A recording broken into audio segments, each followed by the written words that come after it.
Good day, everyone. This is Pineleaf Needles, and welcome to DDO Players News, where we take a look at the latest news in DDO and here at DDO Players. And please welcome my co-host from Ravenloft, Draculetta. Greetings, everybody. How's everybody doing tonight? Well, how many people do we have in our chat room? So far, we have a couple, but it's early, so... Let's head into our game news this week, and the big news this week is Update 26, Warlock's Legacy. And I've heard a rumor that it has something to do with the Warlocks. Maybe, possibly, but that might be spoilerish, so we better not say anything. No, just kidding, yes. Okay. The Warlock is here, if you didn't know that. I would think by now everybody would know the Warlock is here. And after playing with two different Warlocks that I created this week, the Warlock is awesome. It is so much fun to play. And I'm usually not a big spell caster class person, but I am having so much fun with the Warlock. I must admit the same thing myself. This looks like it is going to pass the Artificer for me. Wow, really? Is that right? Now that is high praise right there. Yeah. Well, along with the update, we, of course, have patch notes. Ooh, of course. And there was, of course, several changes. The biggest one, of course, is the Warlock class with the new trees and such. Not much of those have changed from the last few times we talked about them. You can click over in the post to see all of the changes if you want to know all about the trait trees and the like. But some of the stuff that has changed, of course, is they kind of snuck something in unannounced. They never announced this on any of the Lamadia notes. And that is, there was some changes to the monster manual, which we knew those were coming. They added some new creatures and stuff, but they also snuck in the requirements on the kill counts of several things have changed, which is pretty exciting. And those include the elf has been lowered from 55 to 40. Halflings went from 40 to 20. That's why they're halflings? Yeah, because they cut them in half. Oh, I see what you did there, finally. Method have been lowered from 50 to 45. Not sure those 5 made that much difference, but hey, I guess any less that you have to kill is always a good thing. Skeletons went from 100 to 75. Troglodytes from 68 to 60. The Warforged from 60 to 45. And what else? Wraiths, 30 to 25. And zombies have been lowered from 68 to 52. That one still is not divisible by 5, while the rest are. Wow, I didn't even think about that. See, my mind doesn't work in that way. Apparently yours does. So are you saying there's a conspiracy in Turbine and the number 5? Is that what you're saying right now, Pineleaf? Are you going to go on record stating that? I am not going to say anything about conspiracies with the number 5. It's just that the number 5, that things divisible by 5 just happen to appear a lot. But that's not really all that unusual for any type of game.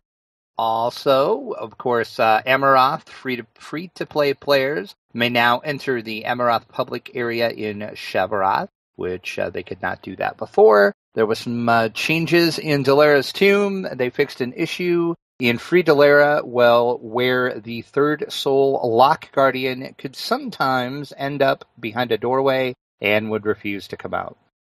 And then, of course, the Temple of Elemental Evil got some changes. The chance to get rare encounters in the Temple Part 1 has been increased. And everybody cheers and yells. The XP of almost all optional objectives have also been increased. In most cases, the XP has been doubled. And the non-mythic versions of the named items will now drop. Like their mythic counterparts, they are found in both the end chest and the random encounter chest. But more often than not, you're going to find them in random encounter chests. So that means, I'm going to have to check to see if my RNG luck is any better in the temple. Because they also changed the drop rate of the mythic named items. That rate has been increased, so we'll see how much they increase it.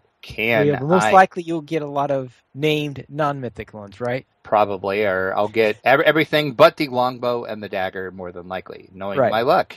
Wands of Wonder now drop less frequently. Everybody is going to cheer about that too, I think.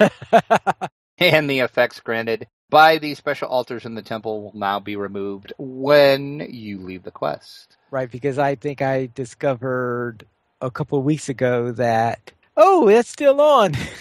Yes, and then they did, I think we talked about this, this should have been in the Lamania notes too, I think the glamored weapons, the weapon auras should no longer disappear when you change zones now. So those are working as intended now as well. So that pretty much covers the patch notes. Well, you did skip the bit about the barbarian and the... Oh, yes, yeah. Supreme Cleave now breaking stealth. Now, I'm just trying to wonder, how in the world was a barbarian before able to maintain stealth after doing Supreme Cleave? Very, very carefully. Yeah, we very carefully kill all these people. No one will notice. That's right. They're just dropping dead of natural causes. It's fine. All right, we'll have a little bit more of this with a little interview at the end of the show. But for now, we will head on to Galanda bonus through July 5th. Now, what's this about Galanda? Well, we all know poor Galanda has had some issues here of late. They've been, I'll just come out and say it here, they've been down more than they've been up lately. And Turbine thinks they found the root of that problem. They made some changes on their end. And so far, Galanda seems to be stable and is running pretty smoothly. 4 days in a row? That's Hey, for Galanda, that's awesome. So they Turbine as just a token of saying, we realize you guys stuck through all these problems. So they decided for Galanda folks only, you're going to get 10% heroic XP, 10% epic XP, and +1 loot, and double mysterious remnant drops. And that runs through July 5th. And once again, that is only for folks playing on Galanda.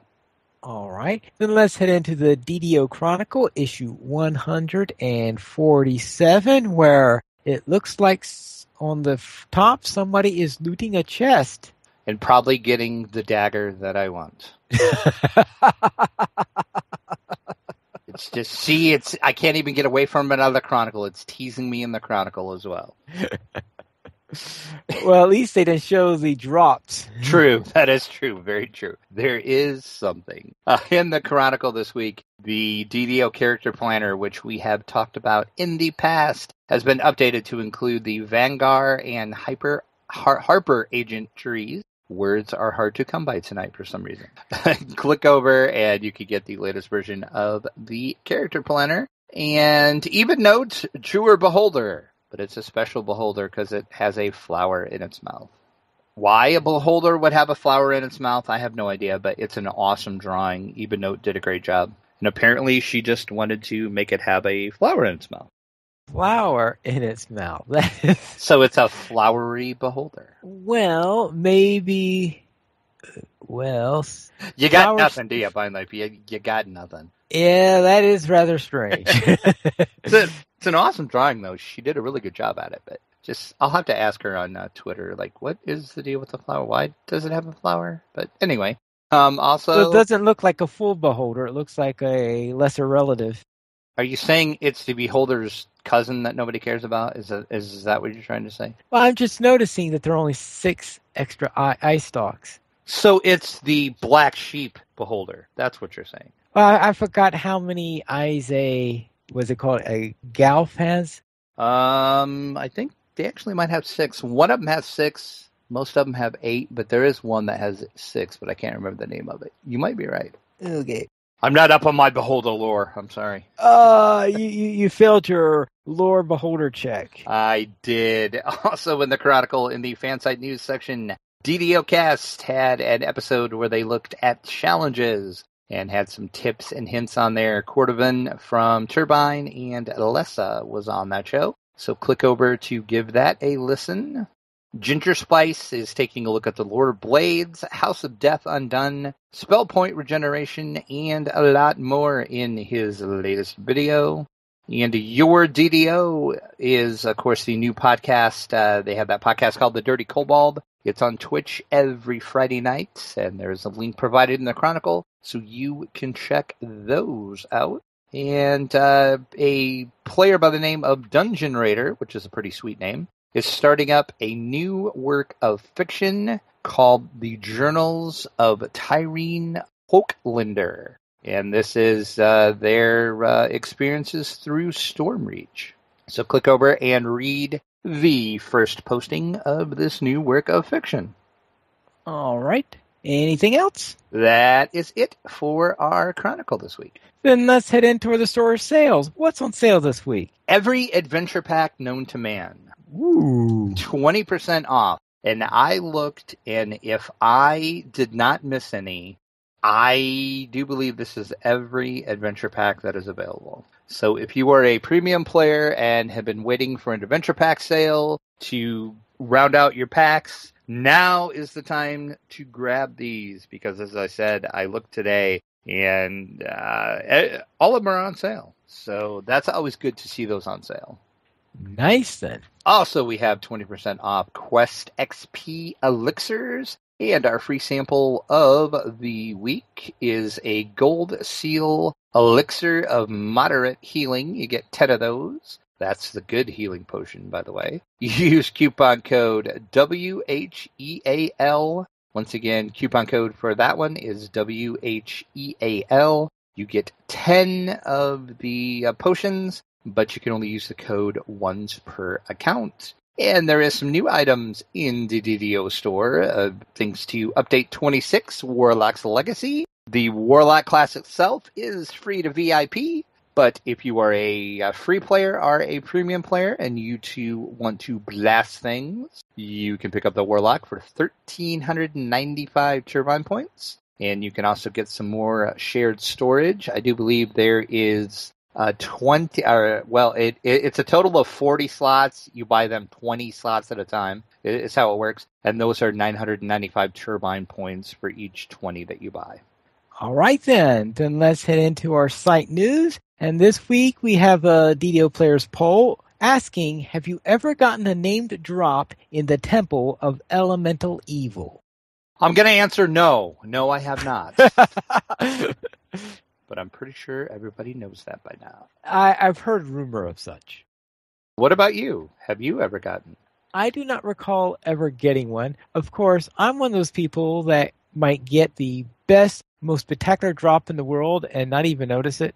Actually, that is true, because that happened. I don't remember what quest we were in, but you pulled something and I saw it, and you just said, that's just a blah chest, and then I'm like, dude, you gotta name whatever X here. I forgot what it was.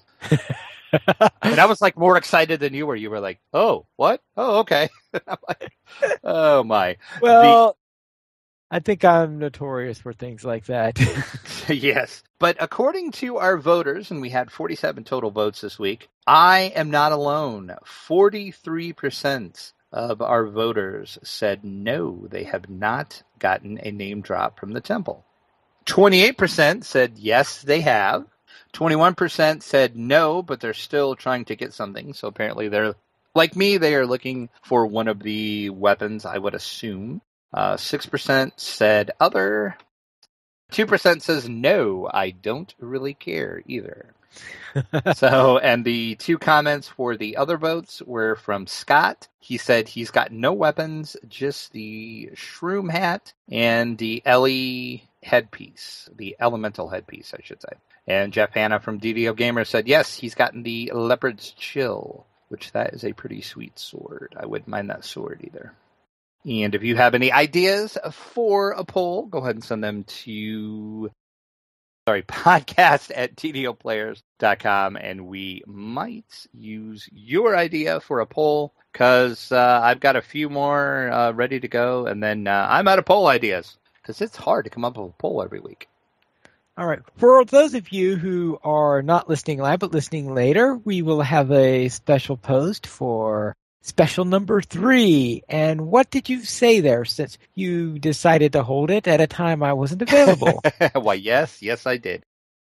It just worked out that way because we actually had to have a little sit-down chat with a few people from Turbine. We had community manager Cordovan, and we also had 2 of the developers, Sealstar and Vargwheel. And since you could not attend, we had a very special guest co-host, which I'm going to leave that as a mystery as of right now, so you'll have to listen later and find out who our special guest co-host was. But we chatted for about 45 minutes. We talked about Update 26, talked about the Warlock. We took some questions from the chat room. Also, I had put up a post, and we took some questions out of there. And we just had a pretty good little chat. And we even ended up, here's a little teaser for you to make you want to listen. We ended up talking about plushie beholders. I'll just leave it at that.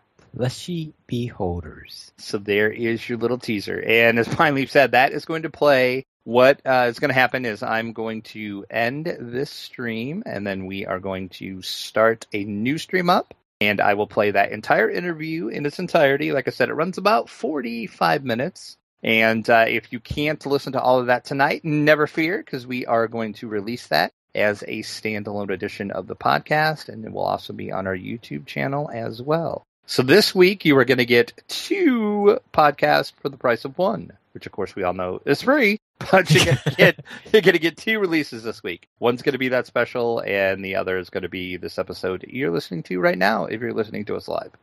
Thank you. Then let's head into our news beyond DDO, where Fantasy Age and Titan's Grave may be coming soon. It could be. We don't really know. All I know is if you go on the Green Ronin's web store, the 144-page Fantasy Age System Core Rulebook is listed as coming soon. Yeah. And I noticed that Titan's Grave makes Eberron look low-tech. Yes, it does. And, of course, if you're not familiar with the Fantasy Age system, it's the new system and world created by Green Ronin Publishing with help from Will Wheaton and his son Ryan. That is what the Titan's Grave show is based on. That is the game system they're running. So if you've ever seen Titan's Grave, you have seen the Fantasy Age system running.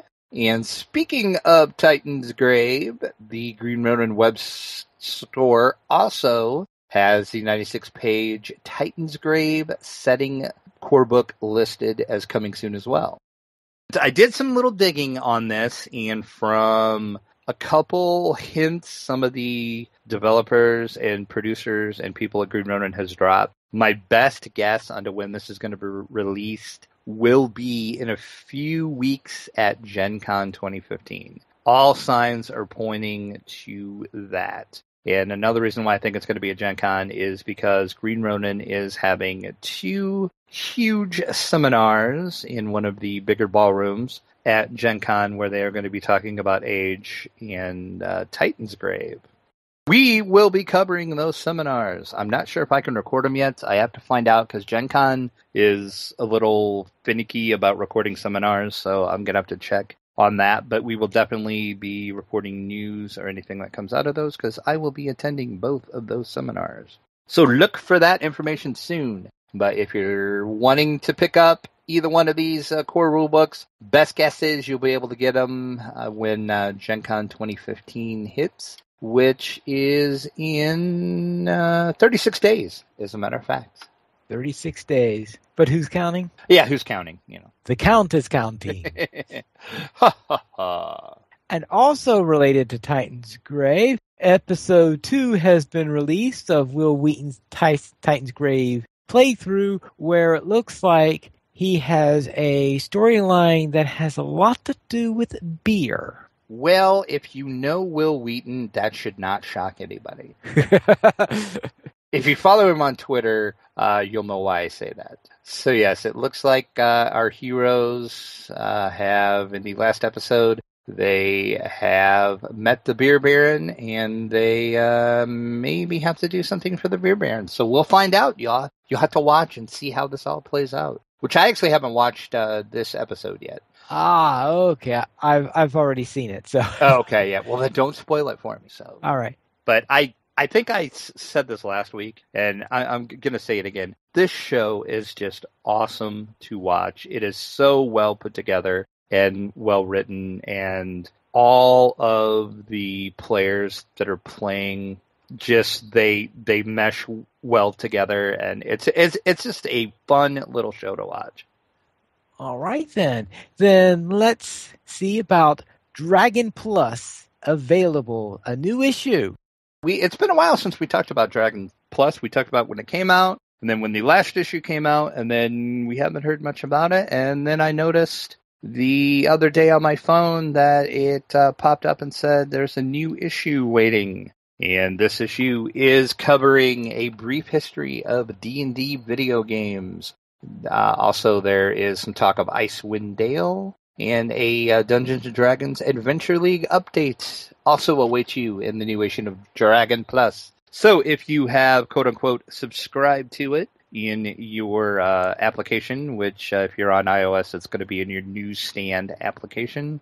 If you're on Android, it's just going to be in the app itself. Just go in and you should see that it has a new update available, and you can get the new issue and check it out. So the only article I've read so far in it is the history of D&D video games. That's just because I was curious to see if they talked about DDO, and they do. All right then. Then have you received your Gen Con tickets yet? I have not, because I'm picking mine up because I have a media pass, so I have to pick mine up. But other people that have ordered their tickets and their event tickets and chose the UPS Priority Mail shipping option, you should probably have your tickets waiting for you in your mailboxes. The reason why I found this out is my friend today told me that his arrived because his wife had to sign for the package for him. So then I looked, and sure enough, Gen Con did state they are shipping it. What you can do to check if you actually want to check where yours at, if you have not received yours yet, just log into your Gen Con account on the Gen Con page, and you can click on My Packets and click on that, and you can get your tracking number, and then you can go over to the post office website, and you can track your package and see. They said most people should have received theirs by now. If you have not, they should be here by the end of the week. They have been mailing them out the past couple of weeks, so it looks like most people have already gotten theirs. So Gen Con is happening. It's getting exciting. Very well then. Then let's head into our week in DDO. And it looks like we both kind of had a busy week. All right. So what were you up to? Well, I created a warlock, of course. What? Yeah, I know. Shockers of all shocks, right? And I did what I always do. This time I didn't start at level 7. I started at level 4 this time. And you didn't want to jump straight to the temple? Well, I thought about it, and then I thought, I want to get the hang of this and play with it and, maybe tweak it a little bit before I actually go into the temple. So I decided I'd start at level 4. So therefore, I was running a bunch of the Harbor Quest. I did an Explosive Situation, Arachnophobia, Information is Key. I ran that one on Elite. I did the Miller's Debt, Home Sweet Sewer, and Garrison's Missing Pack. And as I said earlier in the show, man, I love the Warlock. It is so much fun. And what else were you doing when you're not playing the Warlock? Well, I actually created another Warlock. What? I know. See, I'm telling you, it's just Warlock craziness going on. But this time, I created it for a reason, but I can't. A reason? I can't tell you the reason right now, though. Oh. But I created a Warlock over on Arganescent. And I did an iconic cleric sun elf because basically I needed to be level 15 and I needed to be a druid and any other class that I wanted to be. So I wanted to do the sun elf because I actually have never created a sun elf. I usually do drows. So I created myself a level 1 cleric, 8 warlock, 6 druid over on Arganescent for a yet to be released reason. So all will be revealed soon. You will find out why in the world I'm creating this crazy, crazy mix of a warlock. But I did find something out, just for the record, that I will tell you about.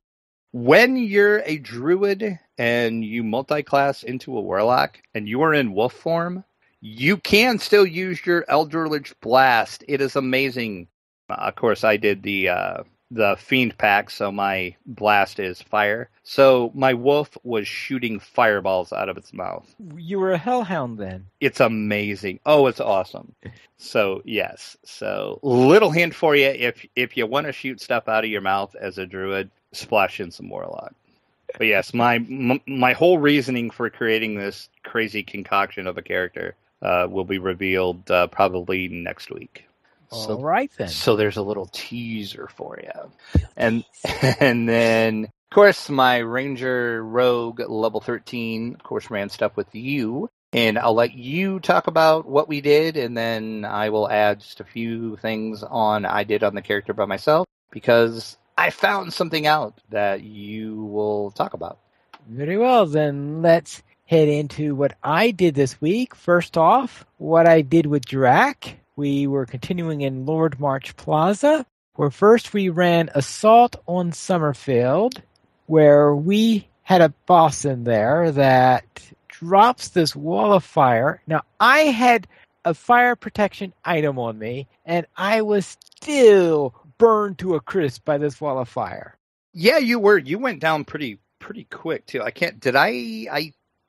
Did I survive that, or did I die too? I can't remember. I believe we wiped. Yes. Oh, that's right. We did wipe. And see, I even had a fire resist because I want to say my armor that I'm wearing has fire resist on it. And yeah, that wall of fire just took us both out like almost instantly. It was insane. So, fortunately, it did not reset, so we were able to finish the instance because the boss was down. Yeah, we had him down, I think. I hit him, I want to say maybe twice with my arrows, and we killed him. It was pretty easy to kill him the second time we went in because he was about down. But man, that wall of fire is insane, though. We didn't have his friends with them either because we had already killed those. True, yeah, that helped too, that we had killed the trash mobs. It was just him. We also did Blockade Buster. And oh, yes, that's right. That is one where you're going to 3 ships and trying to blow up some mine layers. Yeah, that was a fun little quest. Yes, I never thought I'd run into mine layers in DDO, but we did, and we managed to take them out, though they gave us a little bit of a problem in there, but we got through it. And Pineleaf got the honors of blowing the ships up. Yes. Boom, boom, boom. And that's when... after we got done, my graphics glitched out, and where the 3 ships used to be setting, all I saw were the windows of the ships still like floating in midair around nothing. Oh, that wasn't just your graphics. Oh, yours did it too? Yeah, I saw floating windows also. Oh, okay. I didn't know you did. I thought it was just me. Yeah, because I just happened to glance up after you did that, and I'm like, why are the windows still floating in midair? Apparently, they're really, really good made windows. They can survive explosions. Then let's head off then to... Well, hold on. What you did. Oh, that's right. Because at this point, yes, when we did Blockade Buster, I reached 150 with the Coin Lords. And since we hit 150 of it, of course, now I'm thinking, we're going to need to get one of those...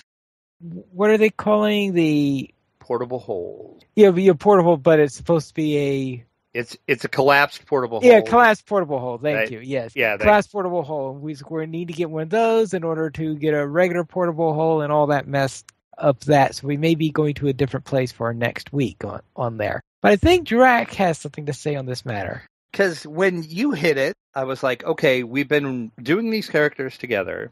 So I should have got my 150 as well, because we play together every week and we run the same quest. And for some reason, which I later figured out why, because I skipped some quest in the very beginning, well, I was like 15 favor away from my 150. So I was looking in my quest log trying to figure out, okay, why is this? And I noticed there was a couple quests that I just skipped for some reason. So, of course, I was way over level for these quests, but I wasn't running them for, any drops or experience or anything of the like. I was just there for the favor. So I ran Arachnophobia, and then in the Waterworks, I ran Ven's Trail questline. And I did that one on Elite because that would give me enough to push me over the 150 mark. And of course, the Ven's Trail is the Clan Tunnel Worm and the Ven's Fate quest. So I ran those two on Elite, and that gave me my 150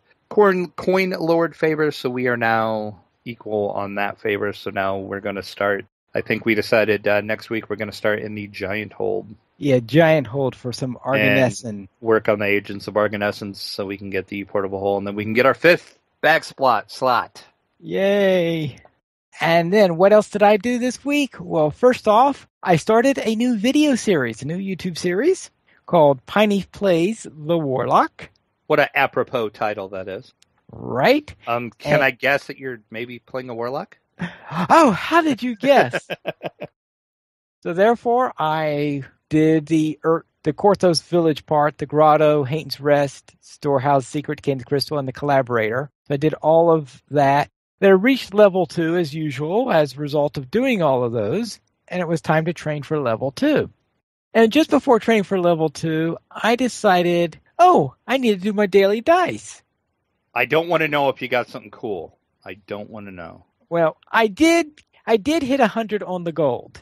Okay, I'm just going to tune out for the next little bit here. Go ahead and tell the people what cool item you got. No, it's nothing that is cool. At least not if you're level... It might be cool if you're level 28, but it's useless if you're level 2. What in the world did you get? I got an epic reincarnation stone. Really? Yeah. See? Curse you, RNG. Curse you, RNG. But when am I ever going to be needing an epic reincarnation stone? Well, see, but now you have one, so when we ever decide to reincarnate, you're all set. Yes, but that's on a different server. Oh, dope. But Dantel in the chat says, wow. So apparently you done did good, Pinely. First I have to get that Warlock to level 28, and that's going to take a lot of episodes. Yes, it will. It's going to be a long-standing episode, apparently. Or series, I should say. Right. So I created the first 4 episodes of that. The first 2 of them are posted on the Pine Leaf Needles YouTube channel. So that, I'm assuming that 100 was on your gold, correct? Yeah, that was on my gold. Wow, that's awesome. And that's the second time, because I think I once got 100 when I was questing with you. Mm-hmm, yeah, you did on Caneth. But I can't remember what dropped it. I don't think anything... Yes, you got the one of the companions. I can't remember what you got. Oh, I got a companion for that? Yep, but I can't remember what it was right now. See, so that's twice you've gotten love from the RNG, and I get nothing. Nothing. Now, you occasionally get something in some high values in there. I think like 92 maybe is the highest I've ever rolled. I guess it's not bad. I mean, because you get some decent potions and money and good experience. So right. Anyway, that gave me enough experience. So that was the shortest time as level 2 I've ever had a character. Because that was enough to get me to level 3, about 3/4 of the way through level 3. So therefore, I have absolutely no time on this character as level 2, because I went straight from 2 to 3 due to all the experience you get from that huge... I probably should have saved that until a later time so that I wouldn't bypass an entire level. Yeah, either way, I guess. I don't know. But I guess that does sort of put a bypass in the video series. Well, yeah, since you were doing this for a YouTube series, I think I probably would have saved it for maybe a higher level, like maybe 13, 14, somewhere in there, where that, I think personally for me, that's about the time where you start really having to get experience. I think that's some of the hardest levels to 12 to 13 for me, for some reason. Seems like it takes forever to level. All right. Then I created another Warlock where I could play when I felt like playing instead of based on when I need to film episodes. So I created this one on Caneth, and there I did all the Korthos Island quests. Then I did the Korthos Village quests. Then I did all the Korthos Island quests. And on Korthos Island, I believe this is the first time that I ever found all the landmarks, found all the rare encounters, and hit 200 on the Slayer Deed. See, the RNG is really loving you. because usually it takes me forever to find that one last encounter that I need. Well, yeah, sometimes it does get a little bit tricky, but I guess it might be because I think I made only four went in and out on. Well, of course, every time you leave a dungeon, it resets the Right? encounter. Yeah. So therefore, that would be about 5 or 6 attempts then. That's not bad at all. I'm just surprised that's the first time you've actually completed all the locations and the rares. I figured you did that every time you went out there. No, not every time. As much as you hang out in Korthos Island, I figured that was just like part of your ritual that you do. No, I just do all the quests there and then see if I could get any of them in. There's this one encounter, the dilapidated aqueduct. That's the one I keep on forgetting where it was. This time I was running all over the place before I figured out, all right, where would there be a dilapidated aqueduct? So I eventually figured out where it would probably was and got that one, but that was the last one I got credit for. Then I went to the harbor, where first off, concerning the refugee toll, I had a lasting elixir of supreme ability that I presume dropped from the die roll that I did on that character, since it was a different server than the other one. That was, of course, just a silver, since I do the golds when I'm questing with you on my artificer. So I did the refugee toll, but in order to do this, I needed a lasting elixir of supreme ability because it was the haggle one I did, and I didn't have any points in haggle, so I just had my +4 bonus for my charisma. And so the potion then bumped me up to a +5 charisma, which gave me enough to complete that quest, because that quest requires at least a 20 charisma if you're going to do it without points and skills. Right, yep. After that, I did the Smuggler's Warehouse and Bringing the Light for the harbor, and also a man named Baldric Cotterman, of course, as usual, where I did the 3 quests in that series. Now, since we had a new update, I decided to find out what are our hirelings up to, and they seem to be a little bit better. Well, at least better than they were before the update. I was going to say, now, when you say they're better, but yeah, I have noticed too, they don't, are, let's see, how can I put this? They're not quite as brain dead as they used to be. Yeah. Now, of course, when I was doing one of the quests in here, which we'll get to later, you can see they could occasionally be hyperactive. Therefore, I've went back to my wizard because I had put my wizard aside because of how stupid the hirelings were. And I'm going in this with... So I finished up Korthos Island, did Necromancer's Doom, Sacrifices, and Misery's Peak. I did Sacrifices at hard. I decided to try the Arcane Skeleton. And that Arcane Skeleton is tough. Yeah, he is. When you're at hard. And I didn't find him too difficult at normal, but when you're at hard, he is tough. I remember at one point I had to retreat, get myself healed up, and then go back and jump all the way back there again in order to get it. And you know how I am at parkour. Yeah, I'm just impressed you made it up to him twice. Really, honestly. Actually, I also did this with I also did that one, though, at normal with my Warlock. But my Warlock had a little bit easier time because it so happens that I've been putting all of my points into 2 skills on my Warlock. One of them is jump, and so therefore I was able to jump all the way across. It's a lot easier to jump when you actually put points into your jump skill. A little easier to make that long jump at the end there. Yeah, and when I was doing this also, since currently I have 32-point builds, and I decided that I will have no stat under 10. Okay. I know most people say, what do you mean? You have to have a dump stat somewhere. No, I decided no dump stat. I was going to be at least average in every single one of them because it always comes to bite you when you don't. For example, if I had strength weight down, I'd be getting a minus when I'm using the tree that gives you the aura, and that when you have the aura out, I'm using my weapons. Oh, okay. So therefore I switch back and forth between Eldritch Blast or with the aura, depending on which would be more useful in my current situation. So I'm liking that tree. And that's what I think is more, that's the Enlightened something, I believe. So I'm working. Lightened Spirit, I think is what it's called. Enlightened Spirit.